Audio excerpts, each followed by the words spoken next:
عشان ما اروحش اساعدهم والله، لا خالص، علشان خاطر اسمع المسلسلات بتاعت الاذاعه. ولحد دلوقتي الساعه 4 ومفيش ولا مسلسل جه، ودي حاجه مزعلاني جدا. هخليكم معايا لحد ما يجي مسلسل، يعني انا بجد بتضايق قوي لو فاتني معايا. يبقى في مسلسل طلاق. ماما ربي يعالج بقى ومشيها حازم وخلاص. حلو قوي اسم حازم ده، وانا ما كنتش واخده بالي. ده اسم لطيف جدا. الله يرحمه هو اللي كان معودني على المسلسلات بتاعت الاذاعه اللي قبل الفطار دي. خلينا ننزل مخصوص نلف قبل الفطار علشان خاطر نسمع. طب احنا ممكن نسمعها في البيت، لا احنا لازم نسمعها في الشارع. الله يرحمه ويسامحه. بابا حد صحي حد بالطريقه دي؟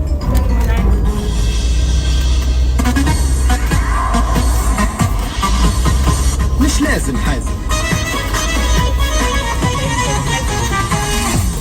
الحقني يا دكتور الحقوني. ايه الدوشه دي؟ ايه الدوشه دي ما بقتش مستشفى. دكتور عشان تصحيها؟ انت غريب قوي يا بابا بصراحه. ايه في ايه؟ مش عارف يا دكتور، مش عارف.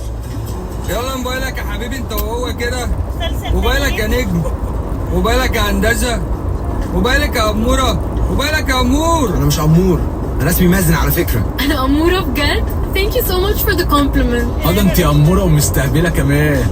موبايلك يا بنت. انا موبايلي مع محمود والله، هو واخده مني. محمود، طب يا اخويا هات موبايلها يا عم الحمش، بس تصدق يا احترمتك. واحد شكله باشا من بتوع زمان، اقسم بالله من اللي هما بيقعدوا على الكنبه الورانيه دول. المهم قعدنا نحكي شويه والراجل فتح لي قلبي.